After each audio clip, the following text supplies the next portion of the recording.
की मला टॉप रेस्टॉरंटमध्ये जाण्याची हौस नाही आहे, मला चांगलं जेवायचं आहे. तुमचा आवडता पाकिस्तानी क्रिकेटपटू कोणता? म्हणायला गेलं तर कपिल देवनी केलेला हा चमत्कार होता आणि ती भारतीय क्रिकेटसाठी नवीन पहाट होती. आणि रोहित शर्मा हा वेगळा लीडर आहे. मला चेन्नई आणि मुंबई आवडते की तो स्वतः उत्तम लीडर होता, की त्यांनी सेहवाग, हरभजन, झहीर खान, युवराज सिंग यांना योग्य संधी दिली. काय पाकिस्तान पाकिस्तान तसं नाही, वाईट वाटतं. म्हणजे काहीच करू शकत नाही. इंग्लंडमध्ये जाऊन इतकी नांगी टाकतात. त्यामुळे ॲशेस त्याला एक महत्त्व आहे आणि दुसरं म्हणजे इंडिया ऑस्ट्रेलिया, इंडिया इंग्लंड याच्यावरती आत्ताचं क्रिकेट जिवंत आहे. अशाने काय होतं की मजा किरकिरा हो जात आहे. त्यामुळे अगदी निश्चिंत राहा मित्रा, 50 ओव्हर क्रिकेटला काही धक्का लागणार नाही. नमस्कार मित्रांनो, महा स्पोर्ट्समध्ये तुमचं स्वागत आहे.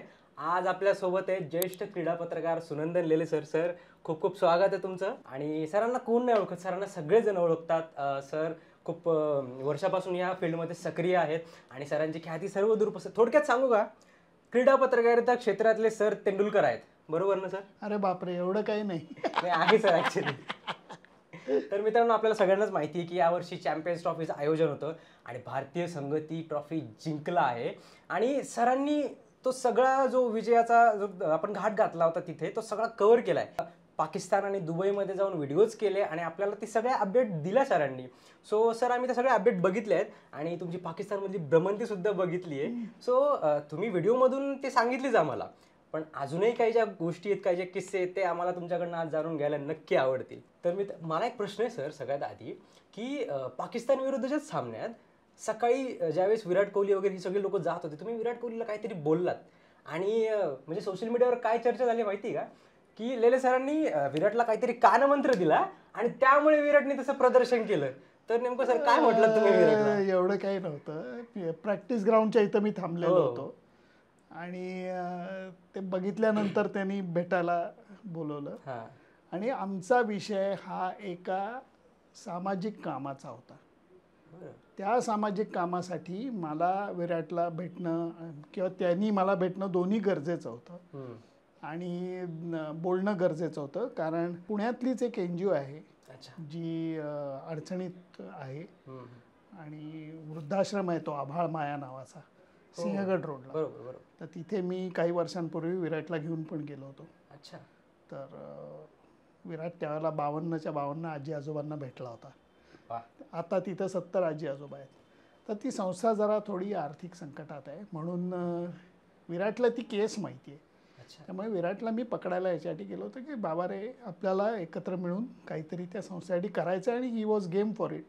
तयारी होती त्याची आणि ते बोलणं झालं. आणि ॲक्च्युली सांगायचं तर क्रिकेटविषयी एकही शब्द बोलणं नाही झालं. कारण उद्या इंडिया पाकिस्तान मॅच आहे, मी त्याच्याशी काय बोलणार आणि काय करणार.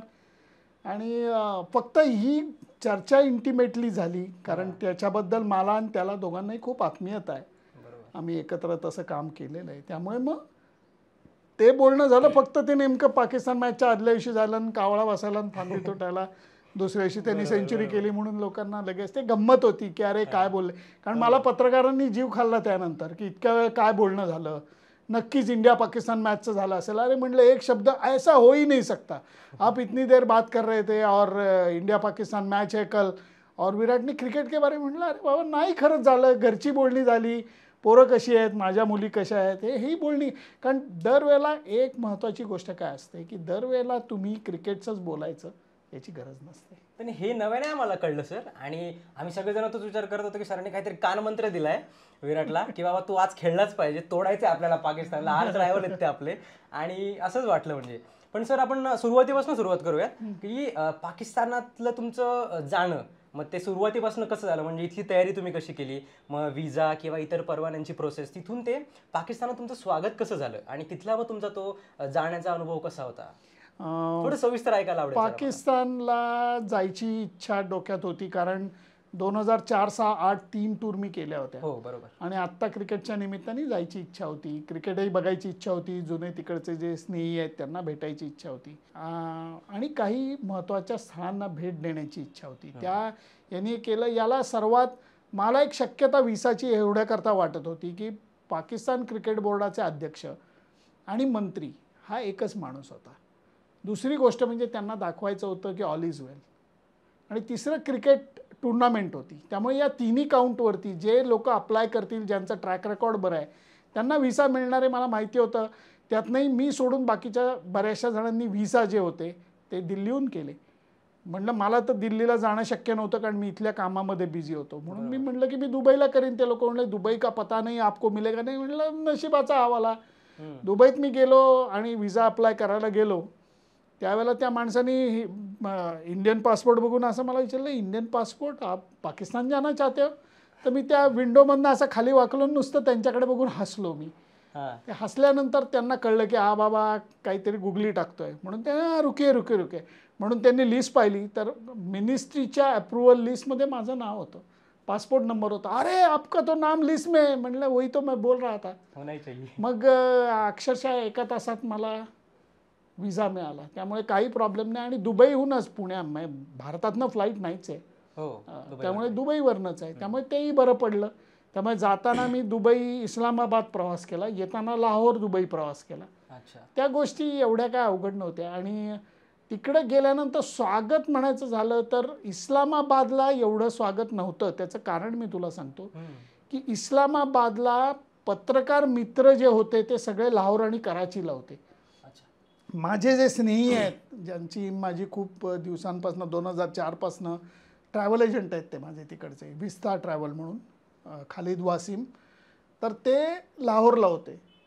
त्यामुळे तिथे इनफॅक्ट जे 3 दिवस मिळाले, 2 दिवस मिळाले, त्या 2 दिवसामध्ये शांतपणे डोक्यात ठेवून जी भटकंती करायची होती ती भटकंती करायला व्यवस्थित वेळ मिळाला. पण याच्यात सर्वात मर्म कुठं असतं माहिती आहे का? Time management. बरोबर. ती जर का बरोबर केली, गृहपाठ नीट केला तर तुम्ही खूप काही बघू शकता. सर तुमची भटकंती आम्ही सगळ्यांनीच बघितली. मला एक विचारायचं होतं की तुमचा आवडता पाकिस्तानी क्रिकेटपटू कोणता? माझा इंजमाम. मी आता अर्थात खेळाडू इम्रान खान हा ऑल टाइम ग्रेट किंवा त्याला बघताना, पण मी ज्यांच्या मॅचेस कव्हर केल्या, मी काही इम्रानच्या मॅचेस कव्हर नाही केल्या, पण इंजमामच्या केल्या. मला इंजमाम खूप आवडतो कारण दर्जेदार बॅट्समन, तेवढाच चांगला कॅप्टन आणि मनाने खूप चांगला माणूस. तर त्यांच्या घरी गेलात तुम्ही कधी? नाही, कारण कुठल्याही पाकिस्तानी प्लेअरच्या घरी गेला? हो, पाकिस्तानी प्लेअरच्या घरी गेलेलो आहे. शोएब मलिकच्या गेलेलो आहे, मोहम्मद युसुफच्या घरी गेलेलो आहे 4000 साला. काय उत्तम की काही प्रॉब्लेम नाही. एका टेबलावर बसून ते जरा जास्तच करतात आपल्यापेक्षा. म्हणजे आपण तू घरी आला तर मी विचारणार की अरे जेवून आला असशील ना, मग चहा करू का, असं असतं. त्यांच्या इकडे तसं नसतं. ते खायला घालतात, मग इतकं बेदम खायला घालतात की वाट लागते. त्यामुळे ते काही लोकांच्या घरी गेलेलो आहे, मेहमाननवाजी अगदी एन्जॉय केली. मित्रांनो, वीर जारा सिनेमा आला होता यश चोप्रांचा, आणि त्यात प्रीती जिंटाचा एक डायलॉग होता की गाणं सुरू असतं बघा, ये जो देश है मेरा, त्यात तिचा एक डायलॉग होता, म्हणजे गाण्याचं कडवंच होतं की तेरे देश को मैंने देखा, तेरे देश को मैंने जाना, जाने क्यों लगता है मुझको ये जाना पहचाना. कारण ती पाकिस्तानची असते. किती म्हटलं तरी सर, राजकीय गोष्टी काही असतील तरी आधी सगळं एक होतं. आणि लोक सारखी आहेत, संस्कृतीमध्ये थोडाफार फरक आहे. मला तोच प्रश्न विचारायचा होता की नेमकं भारत आणि पाकिस्तानमधल्या संस्कृतीमध्ये काय फरक आहे, आणि लोकांच्या राहणीमानात नेमका काय तुम्हाला तफावत किंवा साम्य आणि एकंदरीत फरक वाटला? चांगला प्रश्न आहे मित्रा. एक लक्षात घे, आपल्याकडे ग्रॅज्युएट झालेले लोक किती असतील? कोट्यानी. मध्यमवर्गीय किती आहेत आपल्याकडे? ते कोट्यावधी आहेत. पाकिस्तानमध्ये मध्यमवर्गीय ही गोष्ट कमी आहे. मी मध्यमवर्गीय कशा अर्थाने म्हणतोय की जो ग्रॅज्युएट झाला आहे, ज्याला एक बेसिक नोकरी आहे, बेसिक शिक्षण आहे, बेसिक संस्कृती आहे, हा जो मध्यमवर्गीयाचा भारतातला बेस आहे तो फार मोठा आहे आणि त्याच्यावरती भारत उभा आहे असं मला वाटतं. श्रीमंत आहेत का? हो. गरीब आहेत का भारतात? नक्कीच आहेत. पाकिस्तानमध्ये गरीब आणि श्रीमंतच जास्त आहेत. म्हणजे श्रीमंत मोजके आहेत, गरीब खूप जास्त आहेत आणि मध्यमवर्गीय खूप कमी आहेत. त्यामुळे त्यांच्या इकॉनॉमीमध्ये तो फरक त्यांच्या इकॉनॉमीमध्ये 2004 साली गेलो त्यावेळेला एका $US आपल्याला 52 रुपये मोजायला लागायचे आणि पाकिस्तानचे 56 होते. मला राग आला होता, म्हटलं च्या मारी, यांच्या इकॉनॉमी नाही, देश असा भग्न झाल्यासारखा दिसतो. आणि एवढाच फरक. यावेळेला आपला 87 आहे, त्यांचा जवळजवळ 280 आहे. एवढा फरक आहे. कारण पाकिस्तानमध्ये मॅन्युफॅक्चरिंग बेस नाही आहे, हे तुम्ही लक्षात घ्या.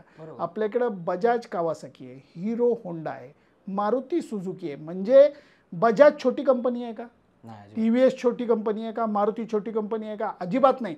ते हिरो छोटी कंपनी का अजिबात नाही, सगळे एस्टॅब्लिश्ड आहेत आणि त्यांच्याबरोबर मग लग्न हे फॉरेन कंपनीचं झालं. त्यामुळे आपली कंपनी भारतातली स्ट्रॉंग, बाहेरनं आलेली स्ट्रॉंग आणि मग ते मॅन्युफॅक्चरिंग बेस मोठं होतो. पाकिस्तानमध्ये तसं नाही आहे. त्यामुळे तो फरक जो आहे तो इकॉनॉमीमध्ये दिसतो, शिक्षणामध्ये दिसतो. जे शिकलेले आहेत, जे श्रीमंत आहेत, आई शपथ म्हणजे तू कल्पना करू शकत नाहीत असे श्रीमंत आहेत. त्यांची शिक्षणं सगळी बाहेर झालेली आहेत, त्यांची राहणीमान खूप वेगळं आहे. सामान्य माणसाचं राहणीमान थोडं स्ट्रगलिंग आहे, कारण गरिबी किंवा हे आहे तसं जॉब कमी आहेत आणि त्याच्यापेक्षा महागाईचे चटके हे लागत आहेत. त्यामुळे तो फरक यावेळेला अगदी जास्त स्पष्ट दिसतो. आणि साम्य काय सर आपल्यात आणि त्यांच्यात? जमिनीत मग जास्त फरकच नाही ना. पंजाब आपला पंजाब आणि त्यांच्या इथे सुद्धा लाहोरीच पंजाब, भाषा तेणून मेणू ते सगळे सेम आहे, एकदम सेम आहे. त्यामुळे शेतं तुम्ही बघा, माणसं बघा, भाषा बघा, खाण्याची पद्धत बघा. अर्थात त्यांच्या इथं तिन्ही त्रिकाळ नॉनव्हेज खातात. म्हणजे मी पाकिस्तानला जाऊन आल्यानंतर 5 दिवसात एवढं नॉनव्हेज खाल्लं की परत आल्यानंतर मी फक्त व्हेज खात होतो आठवडाभर. आणि गमतीने नाही, मी सिरियसली सांगतो, शिसारी आली होती एकदम नॉनव्हेज. शिसारी असं नाही, इतकं ओव्हर झालं आणि इतकी मजा आली ते खायला की म्हणलं अरे बास रे, कारण आपण एवढं नॉनव्हेज मी खाऊ शकत नाही. मी प्रिफर्ड व्हेजिटेरियन आहे, त्यामुळे मला नॉनव्हेज आवडतं का? हो, पण मला रोज पाहिजेच अशातला मी माणूस नाही. पण तिकडे म्हणजे हाणच्या मायला रोज हाणत होतो. त्यामुळे ती जरा नंतर आल्यानंतर म्हणलं जरा धीरे चलो. सर पाकिस्तानातल्या सामान्य नागरिकांनी कसं स्वागत केलं तुमचं? अगदी खुल्या दिलानी. सामान्य माणसं इथे मी दरवेळेला एक सांगतो की मला पाकिस्तानबद्दल खूप प्रेम आहे का? अजिबातच नाही. लोकांना काही असं वाटलं की अरे हा काय पाकिस्तान पाकिस्तान, तसं नाही. सामान्य माणसं ही तेवढीच साधी आहेत, तेवढीच प्रेमळ आहेत. त्यांना भारताबद्दल अजिबात द्वेष नाही आहे.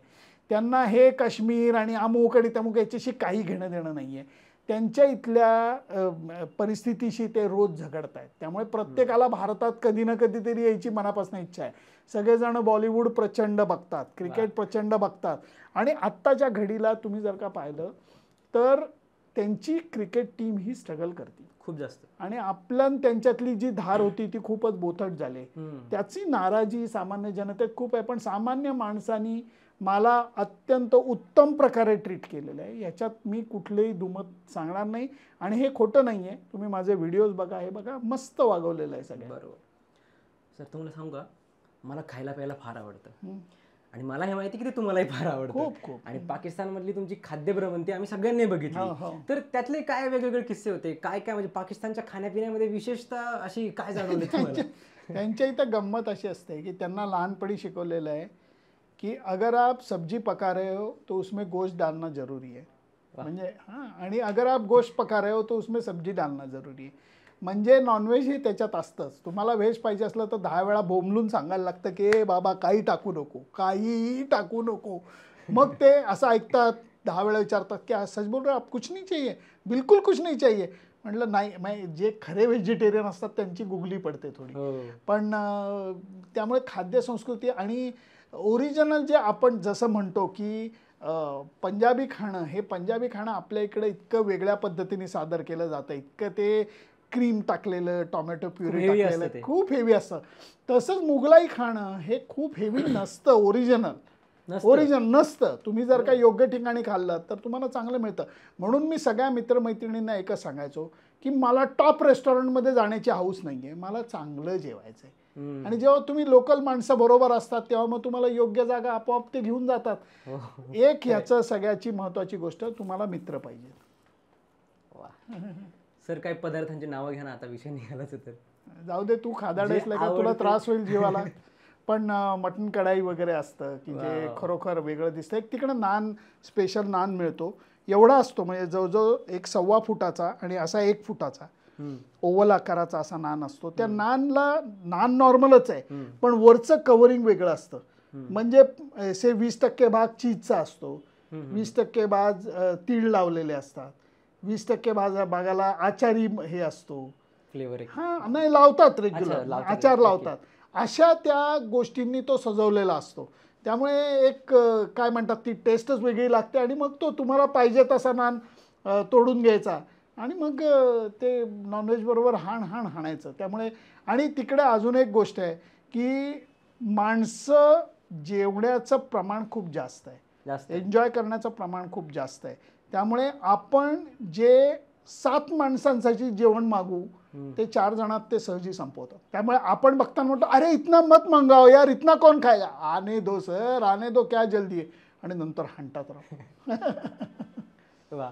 तर आता विषय खाण्यापिण्याचा चाललाच आहे, तर यावर्षी कोणकोणत्या क्रिकेटर्सना तुम्ही देवगडचा हापूस आंबा पाठवणार आहात? नाही, आता IPLच्या मॅचेस चालू झाल्यानंतर जेव्हा मुंबईत येतात खेळाडू त्यावेळेला काही काही जे खास मित्र आहेत, धोनी आहे, अजिंक्य राणे आहे, या लोकांना, रोहित आहे, यांना मग जरा पाठवतो. किंवा ज्या लोकांना, वीरेंद्र सहवाग आहे जो जुना मित्र आहे, बरोबर, सौरव गांगुली आहे, यांना मग मी पाठवतो, कारण त्यांना खरा हापूस म्हणून वाटेल ते देतात. त्यामुळे त्यांना मी जरा खरा देवगडचा हापूस देतो. वा. तर आता आपण क्रिकेटकडे येऊया. तर 12 वर्षांनी भारत चॅम्पियन्स ट्रॉफी जिंकला. यापूर्वी 2013 मध्ये MS धोनीच्या नेतृत्वाखाली जिंकला होता. आता रोहित शर्माने तो मान परत आणला आपल्याकडे. तर या विजयाचे तुम्ही सर तिथे थेट साक्षीदार होते प्रत्यक्ष, तर तिथला माहोल त्या दिवशीचा कसा होता? काहीतरी माझ्यावरती क्रिकेट देवाची कृपा आहे, कारण मी 3ही वेळेला जेव्हा इंडियन टीमनी जिंकलं चॅम्पियन्स ट्रॉफी, आणि 2002 वेळेला त्यावेळेला मी श्रीलंकेत हजर होतो. त्यावेळेला मी जन्मही नव्हता घेतला. असो. आणि नंतर 13ची मी पाहिली. त्याला एक वेगळी किनार होती, कारण IPL मध्ये हंगामा झाला होता. धोनीच्या चेन्नई सुपर किंगला बाहेर काढलं होतं. त्या बॅकग्राऊंडवरती ती ट्रॉफी जिंकणं ही खरंच खूप मोठी गोष्ट होती. नाहीतर धोनी नॉर्मली रिॲक्ट करत नाही. तुम्ही जर का ती मॅच जिंकल्यानंतरचे धोनीचे रिॲक्शन पाहिले तुम्हाला कळेल. आणि आत्ताचं 2007चा world cup, T20 world cup जिंकताना मी पाहिलं, गेल्या वर्षी झालेला वर्ल्ड कप जिंकताना मी पाहिलं. क्रिकेट देवाची काहीतरी नक्की कृपा आहे. आणि या वर्षीच्या याचं ऑनेस्टली स्पीकिंग पहिल्यापासून फीलच असा येत होता की मी ठोकताळे मांडत असताना मी प्रिव्ह्यूमध्ये सांगायचो की अरे ऑस्ट्रेलिया सेमीफायनलला आहे ते बेस्ट आहे, आपण इथंच चोपणार यांना. चोपलं. न्यूझीलंडला सुद्धा त्यांच्याकडे स्पिनरची वानवा होती, तोच फटका त्यांना बसणार. आपल्याकडे 4 दर्जेदार स्पिनर होते. त्यामुळे या सगळ्या गोष्टींवरती बॅटिंग आपली सिक्युअर्ड होती. 6, 7, 8 नंबरपर्यंत बॅटिंग होती. ऑलराऊंडरचा हे होता. त्यामुळे एका 1-2 प्लेअरवरती टीम अवलंबून नव्हती. That was the biggest plus. आणि जेव्हा तुम्ही लिमिटेड ओव्हर्स क्रिकेट खेळता तेव्हा तुम्हाला या सगळ्या गोष्टीचं महत्त्व कळतं की दरवेळेला नवीन हिरो कोणीतरी येतोय, मॅच जिंकून देतोय. या सगळ्याचा परिणामामुळे असं फील येत होता की अरे आपणच चोपणार याला, आणि तसंच झालं. मला काय वाटतं माहिती आहे का सर, 2023चं वर्ल्ड कप असो, 24चं T20 वर्ल्ड कप असो, आणि 25ची चॅम्पियन्स ट्रॉफी असो, आपल्या संघाने ना सांघिक खेळ काय असतं ह्याचा एक फार दर्जेदार एक उदाहरण सेट केलंय. कारण सगळीकडे आपण कुठलाही एक प्लेअर चालतोय आणि तो टुर्नामेंट घेऊन जातोय. जसं आपण बॉर्डर गावस्कर ट्रॉफीमध्ये बघितलं की बुमराह सगळीकडे खेळला, पण इथे असं झालं नाही. सांघिक खेळाचं आपण प्रदर्शन केलं, तर ते मला वाटतं कुठेतरी एक खूप पॉझिटिव्ह साईन आहे भारतीय क्रिकेटच्या भविष्यासाठी. आणि आपण जर बघतोय की सिनियर प्लेअर असताना अशा गोष्टी होत आहेत, तर तिथेच T20 मध्ये जिथे सगळी नवीन फौज आहे आपली, तिथेही हाच प्रकार होतोय, म्हणजे सांघिक खेळ होतोय सगळा. सो ही एक खूप पॉझिटिव्ह साईन अशी मला वाटते. प्रचंड. आणि नेमका हाच प्रश्न मी जेव्हा रोहित शर्मा जिंकून आला प्रेस कॉन्फरन्सला, तेव्हा बहुतेक मी पहिला का दुसराच प्रश्न मला विचारायला दिला होता, तो मी एक्झॅक्टली हाच विचारला होता. आणि हे नुसतं सांगायला नाही, यावेळची खरंच परिस्थिती तशी होती. तुम्ही जर का पाहिलं तर एकूण एक प्लेअरनी आपलं योगदान दिलेलं. बरोबर. बॉलर असू देत, बॅट्समन असू देत, विकेटकीपर असू देत, सगळ्यांनी आपलं योगदान दिलेलं आहे. असं फार क्वचित वेळेला होतं जे यावेळेला झालं. क्रिकेट हा सांघिक खेळ आहे वगैरे आपण म्हणत जातो, ते बोलायला ठीक आहे, पण जेव्हा खरंच असं होतं त्याचं समाधान खूप मोठं असतं. खूप मोठं. बरोबर. सर, यावर्षीचं चॅम्पियन्स ट्रॉफीचं आयोजन पाकिस्तानमध्ये झालं होतं, पण सगळी फुटेज खाल्ली दुबईने, कारण भारत पाकिस्तानमध्ये गेलंच नाही. आणि सगळे महत्त्वाचे सामने जे भारताने, सगळेच सामने खेळले ते दुबईमध्येच खेळले. तर आणि पाकिस्तानमध्ये काही कॉन्ट्रोवर्सीज पण झाल्या त्या सामन्यांच्या दरम्यान, चोरी वगैरे सारखे प्रकारही झाले. तर कुठेतरी हा कार्यक्रम एक फसलेला कार्यक्रम होता असं नाही का वाटत? म्हणजे एकंदरीत या आयोजनावर तुमचं काय म्हणणं आहे? तुम्ही जवळून पाहिलं? नाही, आयोजन पाकिस्तानने वाईट केलं होतं अशातली बात मी नाही म्हणणार, कारण ग्राउंड वगैरे त्यांनी रेकॉर्ड टाईममध्ये उभारलेलं होतं. त्यांची टीम वाईट खेळली, त्यांनी मोठा धक्का बसला. मला वाटतं सर्वात मोठा फटका तो होता. दुसरं म्हणजे त्यांचं नको त्यावेळेला मोठ्या मॅचेसला, साऊथ आफ्रिका वर्सेस ऑस्ट्रेलिया मॅचला पाऊसच आला. त्यामुळे ती मग अशाने काय होतं की मजा किरकिरा हो जाता है. आणि त्यामुळे जो धक्का लागला, हे भारतीय टीम पाकिस्तानला जाणार नव्हती, काळ्या दगडावरची रेग होती. आणि आपण हे वेल इन ॲडव्हान्स सांगितलेलं होतं, सगळ्या बोर्डांनी ते लिहून ॲग्री केलं होतं की बाबा हे शेड्यूल जे आहे ते आम्ही मान्य करतो, त्यामुळे नंतर रडण्यात काय अर्थ नाही. फसलेला कार्यक्रम मी एवढ्याच अर्थानं म्हणेन की पाकिस्तानची टीम सेमीफायनलला आली असती तर फरक पडला असता. त्यांनी तरी ते हे केलंच असतं की अरे सेमीफायनल पाकिस्तानमध्ये, फायनल दुबईमध्ये नेईन ते. पण भारतीय संघाचा हा जो काही सरकारचा जो काही निर्णय होता तो सगळ्यांना लाऊड अँड क्लिअर माहिती होता, त्यामुळे ते फसले असं म्हणणार नाही. परफॉर्मन्स खराब झाला आणि पावसाने गोळ घेतला, याच्यामुळे त्याला धक्का लागला.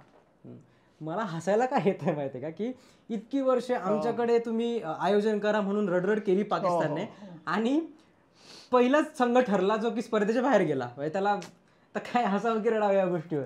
पण ते झालंच. सर 2013 साली आपण चॅम्पियन्स ट्रॉफी जिंकलो आणि त्यानंतर थेट 12 वर्षांनी 2001 तपच म्हणावं 2025 साली आपण जिंकलो. दोन्ही विजयाचे तुम्ही थेट साक्षीदार होतात. काय फरक आहे, काय तफावत या दोन विजयांमध्ये? तफावतपेक्षाही गेल्या काही वर्षांमध्ये आपण इंडियन टीमचा जर का ICC टुर्नामेंटमधला परफॉर्मन्स पाहिला तर आपण किती मॅचेस हरलो, 1 का 2 मॅचेस हरलोय आपण. ICC मध्ये आपण एकच मॅच हरलोय, म्हणजे ते दुर्दैव. 13 साली आपण ती फायनलला हरलो, नंतर 23च्या वर्ल्ड कपला आपण फायनलला हरलो. ते सोडलं तर आपण T20 वर्ल्ड कप जिंकलाय, आपण चॅम्पियन्स ट्रॉफी जिंकलाय, आपण या मेन वर्ल्ड कपच्या फायनलला, सेमीफायनलला आपण सातत्याने खेळतोय. हे सातत्य लोकांनी लक्षात घेतलं पाहिजे आणि ते ॲप्रिशिएट केलं पाहिजे. कारण आपण भारतीय टीमकडनं हे करतो की काय फायनलला खेळतात, फायनलला काय केलं असं रडतात ना. मला इतका राग येतो त्याचा की ही कन्सिस्टन्सी जर का तुम्ही पाहिली कुठल्या टीमची आहे मला सांगा. नाही आहे, जेन्युइनली नाही आहे. म्हणजे आणि ती कन्सिस्टन्सी लक्षात घेतली तर कौतुकच करायला पाहिजे. सर ऑस्ट्रेलियाचा संघ रिकी पॉन्टिंगचा तो किती बलाढ्य होता आणि ते मॉन्स्टर्स होते, ती लोक ते खेळाडू नव्हते.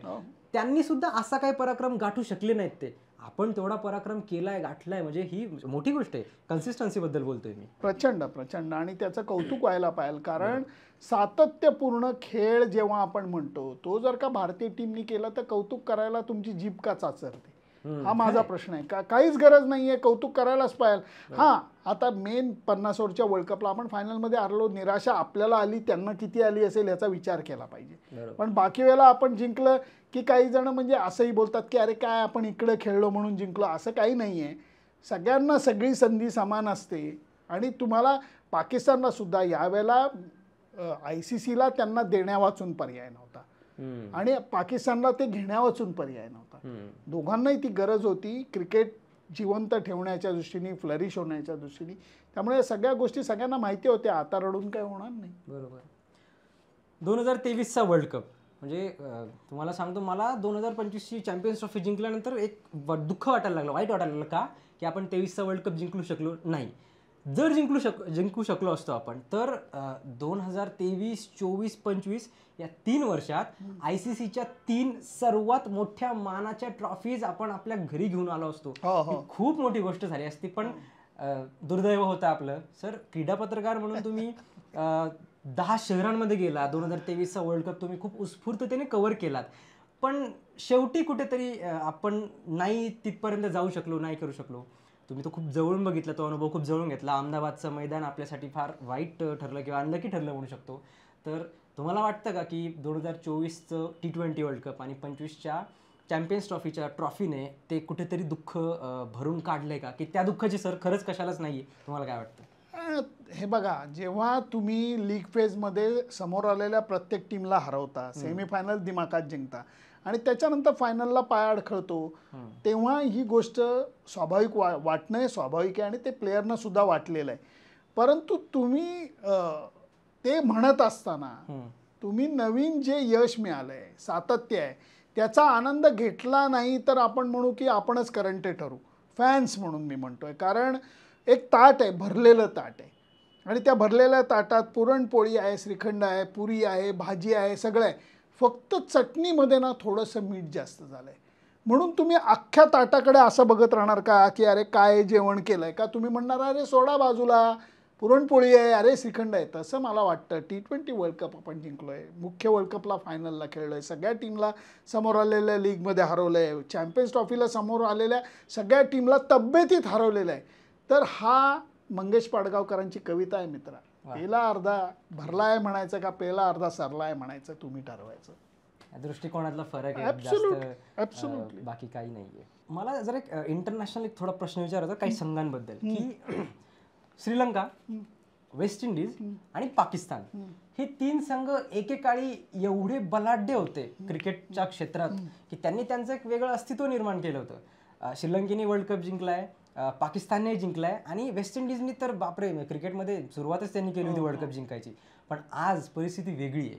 आज त्या तिन्ही संघांचा डाऊनफॉल आहे कुठेतरी आणि ते संघ तेवढे नाही येत आज सर तेवढे वरती किंवा बलशाली. काय कारण असेल यामागे, तुम्हाला काय वाटतं सर? मित्र, मला वाटतं वेस्ट इंडिज आणि पाकिस्तानचा प्रॉब्लेम सेम आहे आणि ते म्हणजे त्यांनी वाट पाहिली की क्रिकेटर जन्माला येतील, आपण काय करायची गरज नाही. कारण आत्तापर्यंत त्यांना मिळालेलं यश वेस्ट इंडिजमध्ये की क्रिकेटर जन्माला येतात, त्यांना काय आपण काहीतरी करायची काही गरज नसते, चांगलेच खेळतात. तसं नसतं. तुम्हाला एखादा खेळाडू घडवायचा असेल, एखादा संघ घडवायचा असला तर त्याला सिस्टमॅटिक प्रयत्न करायला लागतो आणि तो प्रयत्न वेस्ट इंडिज आणि पाकिस्तान या दोन्ही बोर्डांनी मनापासून केलेला नाही आहे. श्रीलंकेचं मला थोडंसं असं वाटतं की तिकडं तो प्रयत्न थोडासा आहे, परंतु त्यांच्या राजकीय अस्थिरता जी पाकिस्तानमध्ये सुद्धा आहे, ती राजकीय अस्थिरता सुद्धा या नाशाला कारणीभूत ठरते. वेस्ट इंडिजमध्ये सुद्धा आर्थिक अस्थिरता जी ती या नाशाला कारणीभूत ठरते. आणि दुसरं म्हणजे श्रीलंकेमध्ये जो हाय पॉइंट होता, मोठा काळ होता, तेव्हा रणतुंगा, अरविंद डिसिल्वा यासारखे मोठे खेळाडू होते. जसं महिला जयवर्धने, संघकारा मोठे, मुथय्या मुरलीधरन मोठे खेळाडू होते. त्या खेळाडूंना बाकीच्या खेळाडूंची साथ मिळाली. तशा स्ट्रेचरचे मोठे 2 खेळाडू निर्माण जोपर्यंत होत नाहीत तोपर्यंत संघ बांधला जात नाही आणि तो बांधला जात नाही तोपर्यंत तो सातत्याने कामगिरी करू शकत नाही. सर, खेळाडू निर्माण होतात की घडवावे लागतात? मला वाटतं निर्माण होण्याच्यासाठी तुम्ही नशिबावर हवाला ठेवता, घडवण्यावरती तुम्ही प्रयत्नपूर्वक काहीतरी एक दिशा पकडून मार्गक्रमण करू शकता. त्यामुळे तुम्हाला दोन्हीकडे लक्ष द्यायला पाहिजे. खेळाडू हा जन्माला येतो हे सगळं ठीक आहे, पण त्याला अरे हिरा सुद्धा कुठंतरी जन्मालाच येतो ना. तसा तू अंगठीत घालतो का एवढा दगड? तू काय करतोस तर त्याला पैलू पाडतो, घडवतो आणि तो बघतो छान करू. खेळाडू घडवण्याची तीच गोष्ट आहे. तो जन्माला येतो मान्य आहे, पण नंतर त्याला घडवण्यासाठी जे प्रामाणिक प्रयत्न आहे. एखादा खेळाडू असा असतो की जो आपला जन्माला येतो आणि तो मोठा होतो, परंतु सगळ्यांच्या बाबतीत तो नियम लागू होत नाही. त्यासाठी प्रयत्नच करायला लागतात आणि ते सुनियोजित असणं गरजेचं आहे. बरोबर.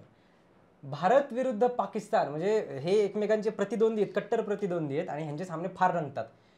आज परिस्थिती जरा वेगळी आहे. पाकिस्तानचा संघ हा तेवढा आता मजबूत राहिलेला नाहीये जसं की आधीचे संघ होते.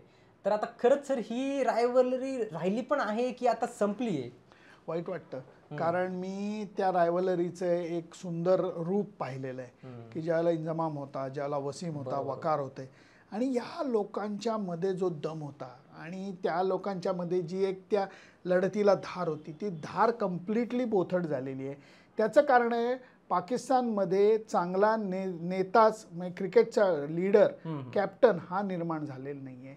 दुसरी गोष्ट म्हणजे चांगले 2-3 बॅट्समन की ज्यांच्या भोवती संघ बांधला जाऊ शकतो ते नाही आहे. निवड समिती आहे, बोर्ड आहे, या सगळ्या घोळामुळे ती धार बोथट झालेली आहे आणि ती अशी डोळ्यासमोर खाली इतके अनएक्सपेक्टेड परफॉर्मन्स करतात. म्हणजे पहिल्या 2 मॅचेस न्यूझीलंड विरुद्धच्या कशा हारले आणि तिसरी T20 1 आऊट 207 करून जिंकले. त्यामुळे हा जो काय म्हणतात त्याला अनिश्चितता आहे ती इतकी त्यांच्या अंगवळणी पडलेली आहे. पण ते कसं होतं की 1 मॅच जिंकतात पण 4 हारतात. त्यामुळे ते क्रिकेट जे आहे ते चांगलंच खाली गेलेलं आहे आणि त्याला तेच जबाबदार आहे. तर मग भारत आता खूप वेगळ्या लेवलला आहे सर आणि भविष्य पण भारताचं चांगलंच दिसतंय आणि पाकिस्तानचं तसं दिसत नाहीये. तर मग खरंच भारत विरुद्ध पाकिस्तान ही रायव्हलरी आहे की आता भारताची रायव्हलरी कुठल्या तरी वेगळ्याच संघासोबत आहे आणि तो संघ कुठला वाटतोय तुम्हाला? ऑस्ट्रेलियन इंग्लंड एकदम स्पष्ट आहे, कारण ते टीम अजूनही आपल्या खेळाडूंना आपल्या संघाला घडवण्यासाठी सुनियोजित प्रयत्न करतात. आणि त्यामुळे आता जर का तुम्ही पाहिलं तर भारत विरुद्ध इंग्लंड, भारत विरुद्ध ऑस्ट्रेलिया याच लढतींना तो थरार जो आहे ती लढत जी आहे ती आपल्याला दिसते नाही. तर ऑस्ट्रेलियात जाऊन कित्येक टीम इतकी नांगी टाकतात, वाईट वाटतं. म्हणजे काहीच करू शकत नाही. इंग्लंडमध्ये जाऊन इतकी नांगी टाकतात. त्यामुळे ॲशेस त्याला एक महत्त्व आहे आणि दुसरं म्हणजे इंडिया ऑस्ट्रेलिया, इंडिया इंग्लंड याच्यावरती आत्ताचं क्रिकेट जिवंत आहे. पण मग सर ही धोक्याची घंटा नाही वाटत का? कारण क्रिकेटच्या पॉप्युलॅरिटीला कुठेतरी यामुळे मार बसतोय ना. आहे थोडं, कारण क्रिकेट ऑलरेडी कमी देशात खेळला जातो हो. आणि त्याच्यामध्ये वेस्ट इंडिज नाही की तो कलर जातो रे, पाकिस्तान तो कलर जातो. साऊथ आफ्रिका तरी मी म्हणेन की कन्सिस्टंटली थोडं वर येत आहेत, जी मला चांगली गोष्ट वाटते. न्यूझीलंड सातत्याने चांगला खेळ करतोय, मला ते वाटतंय. पण त्याच्याबरोबर वेस्ट इंडिज आहे, श्रीलंका आहे, पाकिस्तान आहे, या संघांनी सुद्धा आपलं बळ जे आहे ते परत मिळवणं गरजेचं आहे, कारण त्यांच्याशिवाय क्रिकेटला मजा नाही. बरोबर. आणि 2 टीम तर आशियाई टीमच आहेत, तर त्यांनी खेळाडू घडवायला वगैरे प्रयत्न केले पाहिजे अशी क्रिकेट प्रेमींचीच इच्छा आहे त्यामुळे. तर सर मला वर्ल्ड कप विनिंग कॅप्टन्स बद्दल बोलायचंय. भारताला वन डे वर्ल्ड कप आणून दिला 2 कॅप्टन्सने, महेंद्रसिंग धोनी आणि कपिल देव. रोहित शर्मा पण त्या उंबरठ्यावर होता पण तो येऊ शकला नाही, पण त्याने T20 वर्ल्ड कप आणून दिला, चॅम्पियन्स ट्रॉफी आणून दिली. हे तिघे कर्णधार भारतीय क्रिकेटच्या इतिहासातले सर्वात यशस्वी कर्णधार होते. यांच्याबद्दल काय सांगा सर? म्हणायला गेलं तर कपिल देवनी केलेला हा चमत्कार होता, कारण ती भारतीय क्रिकेटसाठी नवीन पहाट होती. त्यामुळे त्याचं श्रेय, त्याचे गोडवा हा आयुष्यभर कमी होणार नाही. धोनी स्वतः हुशार होता, पण तो काही बाबतीत प्रचंड लकी होता की त्याच्या टीममध्ये दिग्गज खेळाडू होते आणि जे 100% सेल्फ मोटिवेटेड होते. करेक्ट. आणि रोहित शर्मा हा वेगळा लीडर आहे अशा अर्थाने की तो प्रत्येक खेळाडूला त्याची भूमिका, त्याची जबाबदारी समजून सांगतो आणि नंतर ते कसं एक्झिक्यूट करायचं याची तो पूर्ण फ्रीडम, पूर्ण मुभा देतो की कसं एक्झिक्यूट करायचं तू ठरव. तुझी स्टाईल काय आहे, ॲग्रेसिव्ह आहे का, हे आहे का, तुला संध्याकाळी रिलॅक्स व्हायचं आहे तर तुला पोथी वाचून व्हायचं आहे, जेवून व्हायचं आहे का झोपून व्हायचं आहे, तुझं तू ठरव, मी त्याच्यात दखलंदाजी करणार. त्यामुळे प्रत्येक खेळाडू ही स्वतःची जबाबदारी ओळखून खेळायला लागलेला आहे आणि म्हणून रोहित शर्मा हा मला जास्त नॅचरल आणि चांगला कॅप्टन पण वाटतो. पण म्हणून कपिल देव काय किंवा धोनी काय किंवा मधल्या काळामध्ये संघ घडवणारा सौरव गांगुली काय, यांची काय, विराट कोहली काय, राहुल द्रविड काय, यांचं महत्त्व कमी होत नाही. प्रत्येकाने छान पद्धतीने संघ डेव्हलप केला, पुढच्याच्या हातात बॅटन पास केला आणि पुढचा कॅप्टन हा जोरात धावलेला आहे. इंडियन क्रिकेटच्या दृष्टीने हे खूप नशिबाची गोष्ट म्हणायला लागेल. सर विषय निघालाच आहे ना, मला सौरव गांगुली यांच्याबद्दल बोलायला तुमच्याकडनं काहीतरी गोष्टी जाणून घ्यायला आवडेल. की असं म्हणतात की दादांनी ना क्रिकेटला एक थोडंसं वेगळं वळण दिलं भारतीय क्रिकेटला. म्हणजे त्या माणसाने नवीन नवीन प्लेअर आणलेच नाही तर घडवले सुद्धा.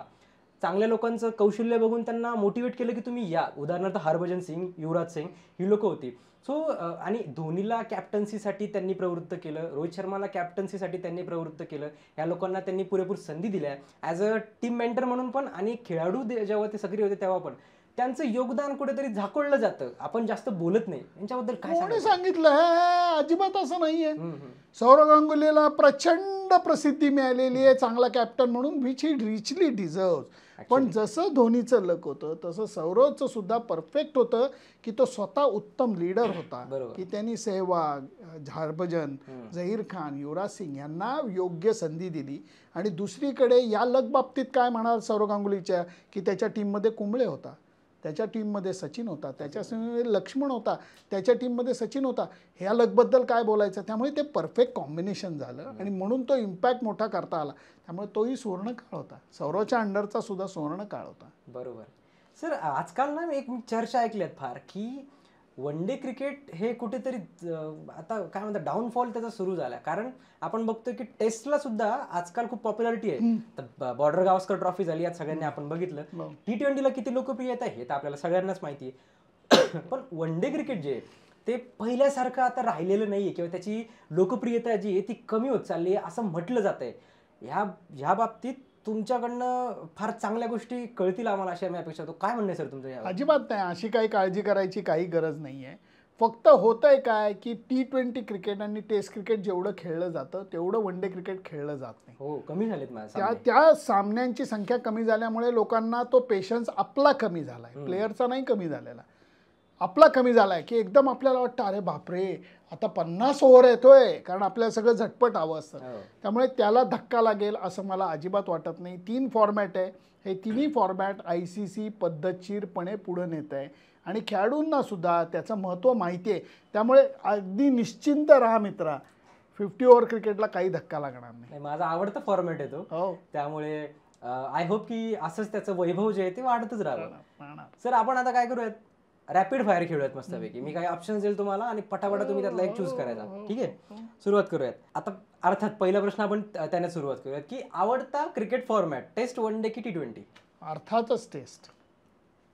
ऑथेंटिक. अर्थातच टेस्ट. अच्छा. बेस्ट कॅप्टन, रोहित शर्मा की Mahendra Singh Dhoni? Mahendra Singh Dhoni. Okay. Best world cup campaign as a batsman, Sachin 2003 की विराट कोहली 2023? सचिन 2003. ओके. त्यानंतर आवडता विषय, क्रीडा पत्रकारिता की ट्रॅव्हल ब्लॉगिंग? अर्थातच क्रीडा पत्रकारिता, कारण क्रिकेट देवाच्या कृपेमुळे तर एवढं भटकता आलंय, नाही तर मला कुणी नेलं असतं एवढं बाहेर. बरोबर आहे. ठीक आहे. चॅम्पियन्स ट्रॉफीमधली, या चॅम्पियन्स ट्रॉफीमधली तुमची आवडती मुलाखत, हार्दिक पंड्या की रोहित शर्मा? मी म्हणेन रोहित शर्मा, कारण तो दरवेळेला अत्यंत मनापासून बोलतो.